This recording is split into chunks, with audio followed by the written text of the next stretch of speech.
turashimira abakunzi bacu inshuti zacu mudukurikirana gatanu kuri gatanu umunsi ku munsi. Ni ukuri Imana amahoro bagira umugisha. Uko mubimenyereye rero tugezeho ibiganiro bitandukanye by'ijambo ry'Imana ivuga butumwa nk'ibyo twahamagariwe twagezaho n'ubuhamya. Ni ukuri ndabashimira ku giti cyanjye ko mukomeje kudukurikira ibiganiro byacu bihawe n'abandi bakabireba. Imana amahoro ibaha umugisha. Rero uyu munsi dufite umutumirwa agiye gutangira twibwira ubundi dukomeza ikiganiro. Murakoze cyane. Nitwa Inkamiye Claudine. Inkamiye Claudine, karibu tugwaye ikaze kuri kamera zacu. Murakoze. Yego tugwaye ikaze rwose. Kadusenge ubundi dukomeza ikiganiro. Yego. Data mwiza turagushimye. Ushimye urukundo rwawe.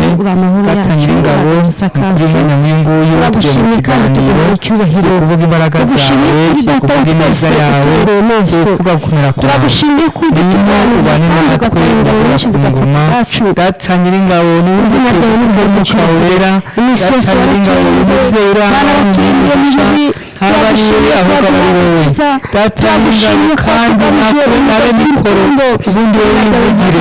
Data nyir'ingabo kandi ikiganiro agiye kwiyamamaza byinshi ubutumwa bwawe bw'imbaraga zawe. Abantu kizaba bazabyumva kizabafashe. Ababyeyi bazisubire mu imbaraga, abandi babura ku ngoma bazimere kumera kwawe uzamure icyubahiro. Data nyir'ingabo rero ni ukuri tugiye kumva ubuhamya bwawe kandi ndabizinga kuri umutima wakira neza nyir'ingabo kuko twaboneka imbaraga uri Imana itanga amahoro, uri Imana itanga ubuzima. Wakoze nyir'ingabo no kujya kubana natwe, wakoze kubanyesha dutangiye yadushoje. Wakoze Mana nziza twizeye mu izina rya Kristo umwami wacu, amen. Mani gumugisha rero ndawakiriye. Ugiye kutangira twibwira amazina yawe, ese urinde, ese nubaje gute hano, ese rimeze bite, ubumva badukurikiye wumve nyine uriwe. Karibu. Nuko natangiye mbivuga nitwa Inkamiye Claudine, ariko kera siko nitwaga. Yego. Kera ntari namenya Kristo cyangwa se ntari namwakira ngo ambere umwami n'umukiza. Nitwaga Pusi. Yamazina Nyamirambo. Ari nkambaye neza. Urakoze cyane. Kuri kandi tugwaye ikaze. Turakwishimiye gubwe neza mukozi w'Imana. Amahoro y'Imana komeza gusesekara hano muri kamera za Kiza Claude TV. Urakoze cyane. Kuri ucire kandi gubwe neza. Kandi ahantu hahaguruke ukuri wambaye izindi mbaraga. Yego. Batubwiye rero Inkamiye ubumwe bwawe, se rimeze bite, se n'ikimana gukoreye, ese bimeze biti tubwire. Ariko batatubwira ari Inkamiye ngewe ndamuzi, ni umukozi w'Imana ariko twibwira bihagije, ariko ndamuzi ni umukozi w'Imana tudura ku ma radio atandukanye tuvuga ijambo ry'Imana. Rero agiye kuduha ubuhamya. Ni umugore Imana yahagurukirwa ngo avuge ibitangaza by'Imana mu gihe nk'iki ngiki, mu gihe gikomeye nk'iki ngiki. Rero Imana ibahe umugisha hano dukurikiye mu kuri. Karibu Inkamiye. Nasomye ijambo ryo muri Bibiliya. Yego. Kwanza mbere yuko ndivuga iwacu ntabwo bigeze badushyira mu ishuri. Mwese ntabwo twigeze twiga kiri ku mwuzukuru wacu niwe warangije segonderi. Yego. Nukuvuga ngo namenye Kristo nk'umwami n'umukiza ntazi gusoma, ariko urabizi, ariko ndasoma. Rero nabwiye Imana, mbwira Imana ngo Mana sinshaka uzajya numva abantu bansomera kuko bashobora kumbeshya. Ubu dusabire byose neza utarize. Nasomye ijambo ry'Imana riri mu rwandiko rwa 2 rwa Yohana igice cya mbere.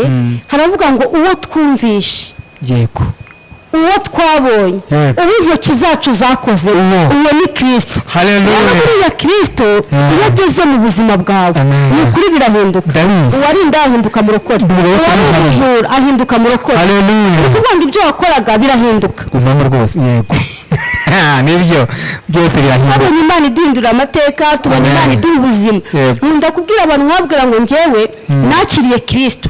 Yesu twahuriye muri 4. Nakiriye Kristo mwakirira muri 4. Afite icyo gihe witonde muri 4 ndi hehe hano tahaze dukurikiye ngo basongerwe neza ni hehe dusobanurire. Abantu batazi muri 4 ni CHK ariko ni sare mperuka kujya nsangirimo n'abagabo. Ubundi kera habagamo abagore gusa. Abagore rero babagamo bari abagore bari ku rwego rwo gupfa. Bari abagore bujuje ibimenyetso, bafite ibimenyetso byo gupfa. Aho niho nahuriye na Kristo rero. ndavuga ngo kiri Yesu we nungirira neza ukankiza nzagukorera. Yesu ankuraho ibimenyetso by'urupfu ashaka ibimenyetso by'ubuzima. Amen. Niwe rero naje kubabwira. Tubwire rero naje kubabwira Yesu utanga imbaraga, Yesu utanga ubuzima, Yesu ukura umuntu mu buraya akamwambika igitenge. Yagenda mu nzira abantu bakavuga ngo wi. Amen, amen. Ari none rero dubonye bwawe ni ukuri kandi turakwakiriye, turakwishimiye, imbaraga n'amavuta. Ngaho tubwire. Rero mvuka i Nyamirambo kuko nari nabivuze, mvuka ku babyeyi bombi. Data yitwaga Apolinari Shumbusho, mama wanjye akitwa Zaninka Françoise. Yego. Bari abantu b'abasinzi bo mu rwego rwo hejuru. Yego. Bari abantu bajyaga barwana inkundura muri quartier y'iwacu. Nta rugo nzi rwajyaga rurwana, nta rugo kandi nzi rwagize abana b'imbobo nkatwe. Mu rugo uvuka iwacu. Yego, komeza. Kandi papa wanjye nuko yari afite amafaranga. Mukize meze neza. Papa wanjye yari responsable. Neza burundu. Yari responsable. Cya kera yacuruzaga imyenda, ubundi agacuruza inyama, urebye ntacyo yarabaye. Ntabwo twakagombaga kuba twabaho nk'uko twabayeho kandi data ameze gutyo. Ubu byaterwaga n'iki? Ubusubije amaso inyuma byaterwaga n'iki? Kuki mwabayeho nabi kandi mwari mumeze neza? Byaterwaga n'inzoga. Ikindi cya kabiri byaterwaga no kudahuza k'umugore n'umugabo. Ntibahuzaga, bahoraga bari nyine muri parapara, umwe agaca iburyo akajya kunywa, undi agaca ibumoso, bakaza guhura nijoro batimba kurara. Nuko rero barakuze rero avuka i Nyamirambo, dusangizwa n'ubwawe amavunaguye kugira ngo tuzagaruke amasaha ari kuza byihuse, ariko nta kibazo. Komeza tubwire. Kuvuga nihuta, buhamya bwanjye ni burebure bujya bumara nk'isaha n'igice, ariko ngiye kugerageza mvuge nk'iminota 30. Ase ko wisanga uzajya utubwire dukurikire rwose nta kibazo. Abantu byaba byiza tubaha agace ka mbere bakaryoherwa bagakenera ka kabiri gutyo. Yego. Rero iwacu baratubyaraga ntabwo batwitaga amazina. Umwana wacu mukuru yitwaga Mununguri, wa kabiri yitwaga Maduduri, uwa gatatu yitwaga Semiteja, uwa kane yitwaga Jaja, uwa gatanu ni amazina. Yego. Uwa gatanu yitwaga Pusi ari we ngewe. Yego. Nabajije umubyeyi wanjye ndamubaza ngo mama mbese ni kubera iki wanyise Pusi? Arambwira ngo mwana wanjye wasaga nk'agapusi kera. Nibyo. Ubwo sinzi niba uwitwaga Semiteja yarasaga nk'imiteja cyangwa se uwari buzizi yo ndayara ku gasima, ntabwo mbizi, gusa jye nuko yansobanuriye. Uwa gatandatu rero yitwaga Buzizi, uwa karindwi akitwa Kidederi, uwa munani akitwa Kibwa, uwa cyenda akitwa Panya. Bose nabiwanyu. Bose bariho? Hariho bakeyi. Mwari babanikiye mu bangana. Abandi turi bane.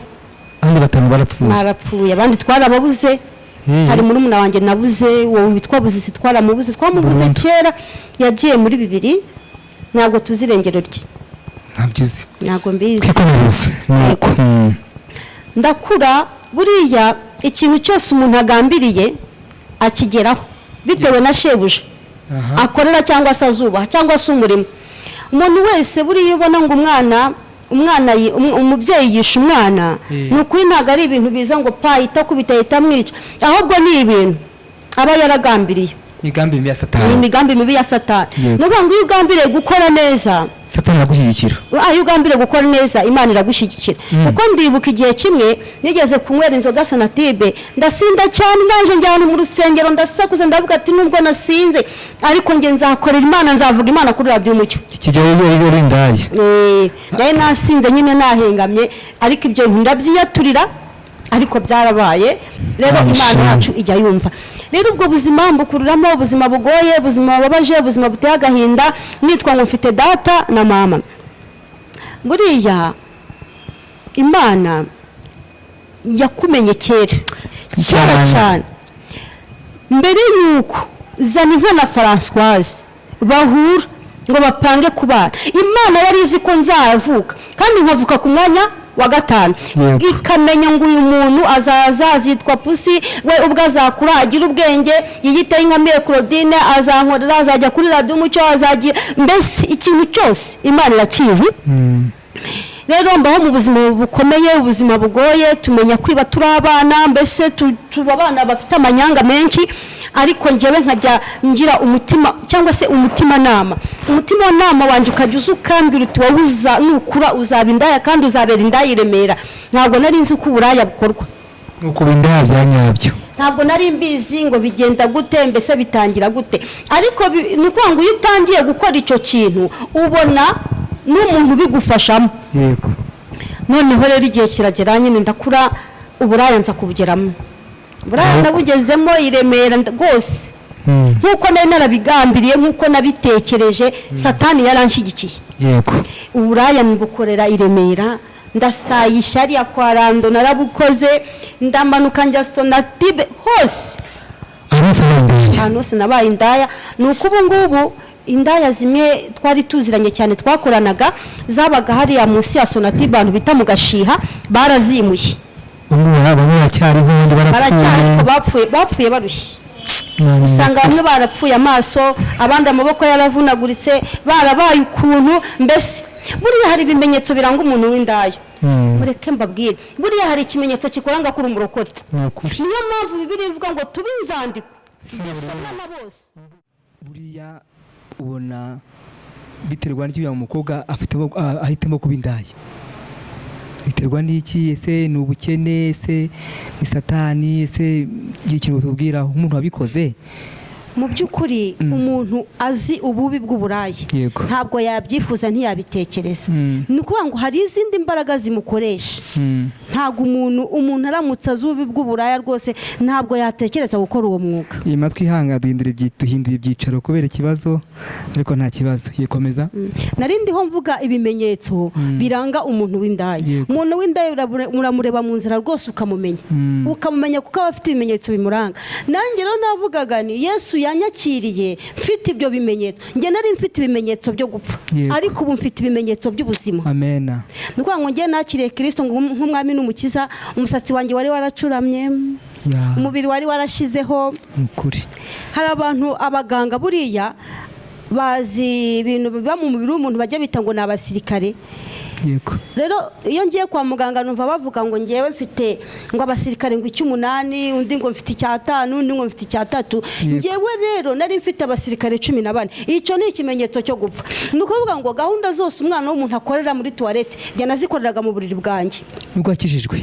Naragendaga imodoka nini wenda nk'igikamyo cyaturuka imbere, nkahita nshaka ahantu mfata kugira ngo umuyaga wacu utankubita hasi. Nari ndi ku rwego njya kwa muganga twe tuziranye cyane kuko yahoraga mvura, akambwira ati Claudine rero ubwo ari wowe ugezweho, banza ujye hanze wicara iminota 30 kugira ngo uturaso duke tukurimo dushyuhe, hanyuma uze nibwo abatinye nimba hano nka kiranzakizwa. Nibwo nabwiye Imana avuga ngo Mana rero nungirira neza ukambyutsa ahantu Mana nzagukorera. Urwaye iki? Nabanaga na virusi itera sida, n'ubu ndacyafite ariko ntacyo bintwaye kuko Yesu namenye neza ko ankunda. Rero mfite umuvandimwe wanjye nararwaye ngera kure hahandi niyo ngira mama wanjye ngira ngo yari kunena, kuko umuvandimwe wanjye yaranenye arabinyereka pe, akageza kambwira nenda gupfa, kambwira ngo uzapfa wiyahuye. Jambo riteye agahinda cyane, kambwira ngo uzapfa wiyahuye, ngo niturangiza tunaguhambisha ikara.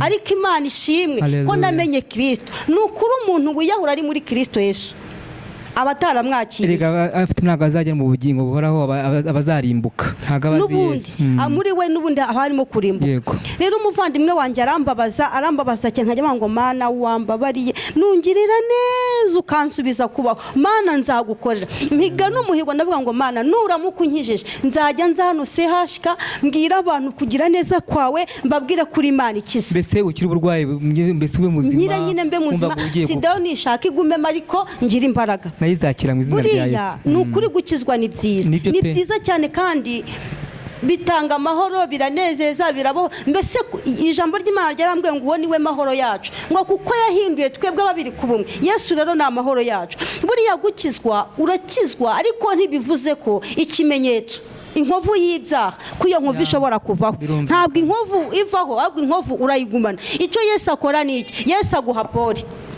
arakwihanganisha ugatandukana na wa murwayi mugenzi wawe udakijijwe. Yesu aduha pole. Iyo ngiye gusenga Yesu akamwa ni ukuri ndagukunda mwana wanjye nzakugirira neza ndirahiriye, mpita numva ibiro byiyongereye. Ariko wa wundi udafite Yesu nta muntu agira umuhumuriza. Abantu wabwira abantu dukurikiye bavuga ati ngewe ntabwo natanga ubuhamya, sinavuga bo narindi we. Ese ni iki wabwira abantu badukurikiye? Kuki wahisemo gutanga ubuhamya ko bati nyina ari indaya, ngiye ndwaye sida, ugashira amanga? Ni izihe mbaraga wakoresheje? Se tubwire ni iki ukoresha? Nta zindi mbaraga zindi nkoresha, ni imbaraga z'amasengesho. Amen. Kuko ni ukuvuga ngo iyo uramutse ukishijwe ukatanga ubuhamya, hari abantu bumva ubuhamya bwawe bagakizwa nabo bakakira Kristo nk'umwami n'umukiza. Hari abantu bumva ko nari ngiye kwicwa n'iyo sida, ariko kubwo gusenga, kubwo gutabaza Imana ko ntapfuye ndiho. Nyamara benshi barapfaga nkabibona. Ntabimenya kandi nywa neza, ndakinywa rwose, Mana yanjye nta kimana itakoze. Rero muri ubwo buzima bwose bukakaye ntabwo nayo narigeze mbyara. Buriya nta kintu Imana igikorera guhomba. Ni ukuvuga ngo wakoraga uburaya nta n'umwana? Kandi hazikunda kubyakira byagenze gute wowe? Yewe Imana yagize gutya iyishyiriraho akantu. Buriya ikintu cyose ubona Imana igikora kubw'impamvu. Byari gushoboka ko mbyara n'uwo mwana nkanamujugunya, cyangwa se hanizo wanakuyemo buriya? Oya, ntabwo iryo kosa nigeze ndikora. Ntabyo nigeze nkora, kuko no mu gusenga kwanjye mbwira Imana ngo impe umwana nayihaga ibimenyetso. Naye bwaga nti Imana urabizi neza nakoze uburaya mu buryo bw'indengakamere, sinigeze ntwarinda ngo nyivanemo, sinigeze mbyara umwana ngo mujugunye nk'aba runaka. Ngewe niki gituma utampa umwana? Ndavuga ngo Mana numpa umwana nzagukorera. Rero kubw'ayo magambo y'umuvandimwe wanjye nateruraga umwana wakamunyambura, akambwira ngo ababyeyi bazibukwa, ngo abatarabye ngo ntago bazibukwa. Ibyo bintu bikambabaza cyane, bigatuma nanjye ndirira Imana. Ndavuga ngo Mana ngirira neza n'ukuri nanjye umwana. Imana irabikora. Imana yampaye umwana. Wari umaze imyaka ingahe udafite umwana? Myinshi cyane, yari myinshi. Tubwire nk'imyaka urumva izo nzira zose nagiye nyuramo, yari myinshi cyane, myinshi n'ukuri. Imana ishimwe. Rero Imana ingirira neza. Imana impa umwana w'umuhungu witwa Iranzi Samuel Mugisha, nta bwandu afite, umwana wanjye ni muzima rwose. Imana irambwira ngo umwana wawe aziga. Ndabipinga ndavuga ati Imana reka kumbesha, umwana wanjye se yakwiga gute, byava he? Se umubyara ntiyize, na nyina umubyara ukomoka kwa Polinari ntabwo bajya biga, uwanjye we yakwiga gute? Ariko igitangaza Imana yakoze, Imana yampaye umuntu wo muri Nigeria w'umugabo ujya umwishyurira, ntabwo muzi uwo mugabo, icyo yitwa Deri. Rero ni Imana yabikoze. Nakoze ibintu byinshi.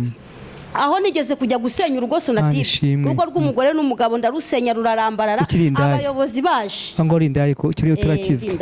abayobozi baje mpita nigira umugandekazi, ndanaruca ndarumira rwose. Wa mugabo arisobanura, barangije baravuga ngo reka dutware umugore mutoya, umugore mukuru arare mu nzu, tuzabisubiramo ejo. Bwakeye mu gitondo ngenda, abantu bahuriye bashaka kureba umugore wakuye undi mu nzu, basanga ni njyewe.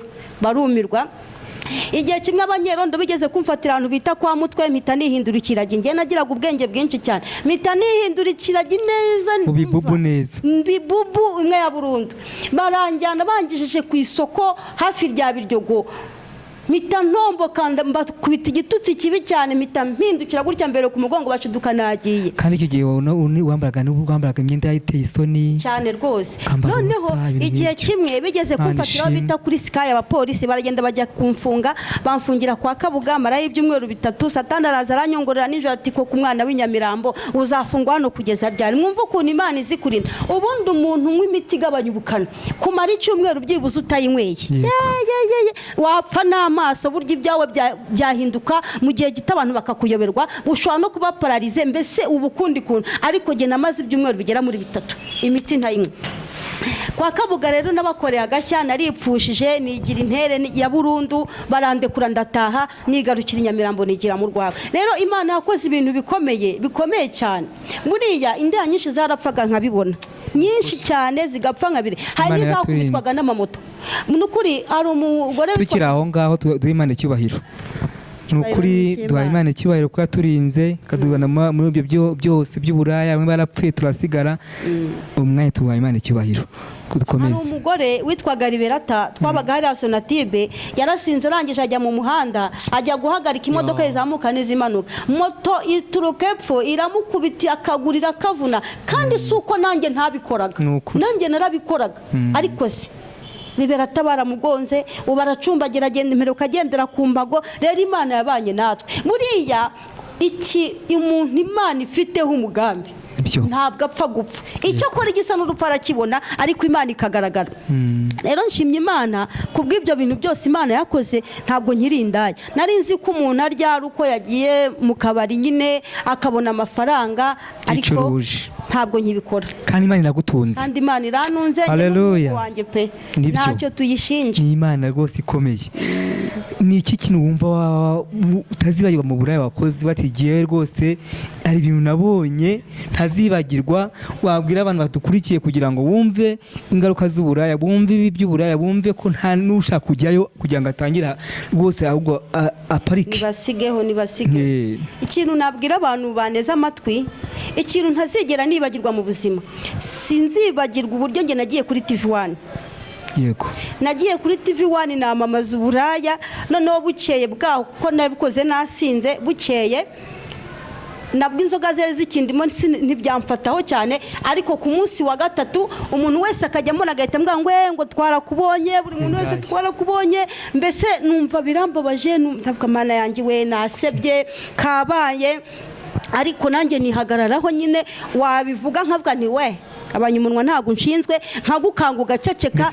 Sinjye warose bishira twagushira so nyine kwindaye. Sinjye warose ibyo bintu bituza ngo biceceke, ariko numvaga ngiye gusa. Abantu bavuga ngo uburaya ntabwo bushira, ngo ntabwo bureka, ngo nukubeshya, ngo umuntu yakomeza akabikora. Bababwira icyo abo bantu dukurikiye? Uburaya urabureka cyane. Buriya kuba umujura kugira ngo areke kwiba, si uko abanyerondo bamuhondaguye cyangwa badaso, si nuko polisi zamukubise cyane, oya, ahubwo ubuzima Yesu yagezemo, ubuzima Yesu yinjiyemo burahinduka. Ni ukuvuga ngo amarari y'ubusambanyi, abadayimoni b'ubusambanyi, abadayimoni b'inzoga, abadayimoni b'ubwibone n'ibiki byose baba bakwitekeyemo, ariko Yesu yageze muri wowe, babazimu bose barasohoka bakagenda, Yesu akicara muri wowe, ubuzima bwawe busigara buyoborwa n'umugabo witwa Yesu. Amen. Nk'ubu nkanjye nukuri nta n'umugabo ujya umamagara kuri telefone yanjye ngo ambwire amahomvu rwose, abo bantu ntabwo ngira. Ariko bajya bakwibeshyaho. Wapi? Nta nimero. Mbese Imana yabatembereje bajyana. Nta mugabo ujya umpamagara amwe, nta n'abapagani benshi ngira muri telefone yanjye. Yego. Ntabo rwose abagabo ngira, ni abagabo nyine tuba dusengana, duhurira mu bintu by'Imana nuko. Umaze gukizwa rero nuko utangira no gukizwa, uciye hose ati dore wa muntu wakijijwe. Maze rero buriya gukizwa nigeze kuvuga ku nkovu z'ibyaha. Buriya gukizwa urwaye sida ntibivuze ko Yesu ahita yikiza. Icyo akora guha Paul gufungwa ugakatirwa imyaka 20 warisha umuntu, Yesu akazana umuvugabutumwa muri gereza akavuga ubutumwa ugakizwa ugahinduka. Ntibivuze ko Yesu azavanaho ya myaka uzayikora, kuko ni inkovu y'icyaha, ingaruka. Rero maze gukizwa nahuye n'ubuzima bubabaje cyane. Inzara yarandiye mwabantu mwe, umwana wanjye agera harazingama. Kana kanjye n'akana kagira amahane no kuva na kera, n'ubu kagira amahane. Kajyaga kabura ikintu konka kakanduma, ibereka karinuma kakenda kurica. Noneho akana kagira ahantu kazingama. Noneho tubaho mu buzima bw'inzara gusa, ariko Imana yashyiramo imiyaga, umwana wanjye akabona nk'umuntu umutu ujya ku gasahani. Muri kumva ibyo bintu. Noneho ngewe inzara iragenda irandya, ndagenda nduma, kandi ikimenyetso cyo gupfa nanone kirongera kiragaruka, ikimenyetso cy'inzara. Noneho igihe kimwe nari mvuye mu masengesho, ngeze muri karitsiye iwacu, umuyobozi wacu arambwira ngo ejo uzajye ku murenge wa Nyamirambo baragukeneye. Ariko nahoraga njyayo bagashaka kumpa akazi muri VIP, kandi ngiye ntagashobora. Ngeze mu rugo ndavuga n'ubundi ko ngenda bagashaka kumpa ibintu bya kumpa akazi, kandi ntagashobora, ni naho nzajya. Umutima urambwira ngo byuka ugende. Nageze mu rugo ndavuga sema noneho ko n'inzara inyishe, ubu nzagera ku murenge. Natse umuntu amafaranga 500 pe arayampa. Iryo joro twaraye turiye ibiraha. bya 300 bya desa, noneho nsigarana 300. 300 yari yo tike imvana iwacu kuri 5 ikangeza ku murenge, irindi 5 rikangarura. Nukuri buriye Imana igihoza amarira, Imana igikiza inzara, Imana igitabara bikamenyekana. None ngeze ku murenge nzi ko bagiye kumbwira n'ubundi nk'ibyo bajyaga bambwira, barangije barambwira ngo Ayinkamiye Claudine rero turabona kuri mashini dufite imbere yacu iri kutwereka ko maze igihe kinini ufata amafaranga y'ingoboka, mpita ndarira ndavuga ni murambeshyera na mituweli icyo gihe ntayo nagiraga. Rero uwo mumama ahita ambwira ngo none aka kanya irukanka ugende kuri sako baguha amafaranga 90,000. Amen. 90,000 nta n'imbabura nagiraga. Najyaga mbyuka ku iseta y'umuvandimwe wanjye, namara kubyuka mu gitondo nka 11 n'igice yagiye kurangura, nagira umugisha nkahakura ibere ry'igitoki ari inzara cyangwa karayi kamwe. Nkagenda nkasoroma utuboga abiwacu batari babyuka, nkahita mfondekanya udushiga aho ngaho, ngatogosa vuba tukatumira ari ubwo buzima. Kumva rero ngo mbonye 90,000 numvaga ibyo rwose bite 90,000, nkahita buriya Satani afite ukuntu ajya ikishoboka uri kukibonesha, uri kucyumvisha amatwi akakubwira uburyo atari twese 90,000. Satani ati akabagura 90,000 wowe urinde. Kandi uwo mugore yahamagaye kuri sako arababwira ati ngiye kubohereza umugore witwa Ayinkamiye Claudine. Ayinkamiye Claudine amubitsa amafaranga 90,000 mu bimuye, ikimenyetso cyerekana ko ari uwo nohereje agiye kwicwa n'inzara. Ndavuga nti ni burya se koko inzara igiye kunyica, ntabwo nari mbizi ko igiye kunyica. Noneho Satani akajya mbwata ariko barakubeshya bakwikizaga 90,000 se babiguha so yarwaniriye igihugu. Nanjye nkavuga nti nibyo, ariko ndeka mbabwire nukuri Imana yacu iragabura, Imana yacu igitungurana. Naragera amafaranga barayama, ndaryo uwo munsi ndabyibuha, ngura agatenge nanjye mera nk'abandi bamama bose. Rero igihe kimwe ayo mafaranga yenda gushira, barongera barampamagara nabwo bitunguranye, bankubita yandi 84. Birakomeza. Noneho nabyaye ngo nsubiye inyuma ho gato, nabyaye muri amureke mbabwire, buriya umuntu nakugirira impuhwe ntabwo ari wowe ubikoze, ahubwo ni Imana ibibikoze. Buriya umuvandimwe ntiyakugirira impuhwe Imana itabishatse, umugore washatse ntiyakugirira impuhwe Imana itabishatse. Hari igihe cyo kwangwa hakabona igihe cyo gukundwa, niko Bibiliya ivuga mu mubwiriza ibice byawo niba ari 12. Rero icyo gihe nagiye kubyara ngenda nk'abandi, ngewe nisabira kubagwa kuko nari nzi ikibazo mfite, mvuga ngo umwana wanjye atandura nabwo bikazanira agahinda. Hanyuma barambaga, ku munsi wa 2 umuvandimwe wanjye yaraje, arazangira ngo nizindi mpuwa mfitiye, tuvindimwe twonse rimwe turakurikirana. Araza arariba umwana wa undi wanyuriraga, umwe ndateruraga umwana wakamunyambura, umwe wambwiraga ngo ababyeyi bazibuka batarabyeyi ntibazibukwa, umwe wambwiraga ngo nzapfa niyahuye kandi tukiri aho ngaho tubwira ababyeyi babuze abana n'ukuri ihangane, hari imbaraga Imana igitanga abana, Imana haye umubyeyi umwana nawe yamuguhereza, uko muri ushikame kandi ntucike intege kandi usenge. Komeza. Igisubizo ni Yesu gifite nta wundi. Ngira ngo niyo wajye ku mupfumu njya numva ngo abapfumu batanga abana, ariko batanga abana batuzuye, batanga abana bati nkonda, ariko Yesu umwana atanga ntati nkonda. Imana yacu nishimwe. Rero ansanga kwa muganga, araza arareba, aravuga ngo ndabona wabyaye umwana mwiza, ku mutima ntuguse wabibonye. Numvaga atari kubireba, atari kubona ko nanjye nabyaye umwana mwiza. Noneho arangije arambwira ngo narinje kukureba hano ngo nkubaze ngo ikibazo ufite ngo ngikemure, nuko nari nkeneye amafaranga nari nyafite. Imana yari yarampaye akazi, ariko amafaranga yanjye ari kuri banke ntabasha kujya kuyafata. Rero mubwira ikibazo cy'amafaranga, yarambwiye arambwira ngo amafaranga ndayaguha nta kibazo, ariko nanjye hari icyo ndi bugusabe, uwo twonse rimwe, uwo tuvindimwe, uwo twonse rimwe, uwo dukurikirana. Mutega amatwi, arambwira ngo rero urampiranga muntu yawe nguha amafaranga cyangwa umpe telefone nguha amafaranga. Ndamubwira ngo muri byose rero nta na kimwe gikunze, telefone niyo abantu banshakiraho baje kundeba hano kwa muganga, iranga muntu nayo nzayisohokeraho nk'umubyeyi wabyaye. Uwo twonse rimwe arasohoka aragenda, ntiyasiga n'igice anaho ngaho arigendera. Mbwira Imana ngo Mana naragusabye uranyumva, ni wowe umpaye kubyara, nanjye ubu niswe mama mugisha guhera uyu munsi none ngirira neza Mana nyishyurira. Imana ikoresha abantu nakoreraga baraza banyishyurira ibitaro ndataha. Subiye inyuma gato mwumva uburyo nari ndi ikihebe, nigeze gushaka umugabo mu Masaya. Yego. Ndamushaka tubana. None se umugabo ko bavuga indimi mwashakanye gute kandi nta utazi ururimi? Nta Kinyarwanda gusa. Uriya mubare y'abagabo baza Gaswahili gake. Wese warukizi? Bakivuga ko se wavuga Inyamirambo ntukimenye ko ntukimenye. Umunyamwerwa umuntu w'Inyamirambo burya ameze nk'umuryogo. Igiswahili rwose pe. Nuko murabanye. Yego sinakivugaho byinshi cyane ariko wenda dushobora kuba turi kumwe nka gutya wenda wowe nuramuri kukivuga mwamvuga nkabimenya. Imana ikomeze kumugisha ikwambika imbaraga n'amavuta kandi uyu murimo ntabwo ari ubusa, uyu muhate ntabwo ari ubusa, Imana izaguhemba.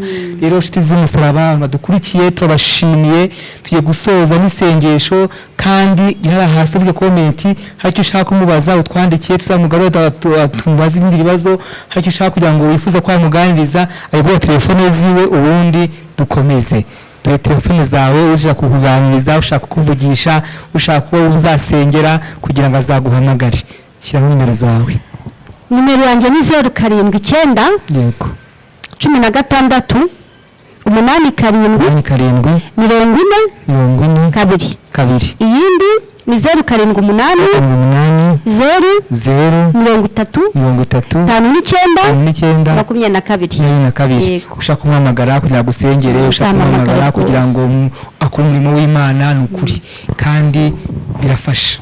Imana ikomeze kuyagirira neza. Rero abantu badukurikiye kandi tubashimira ubwitange mukora kukunira mu byacu mukabiduha n'abandi. Imana ibumugisha. Senga ubundi dusoze.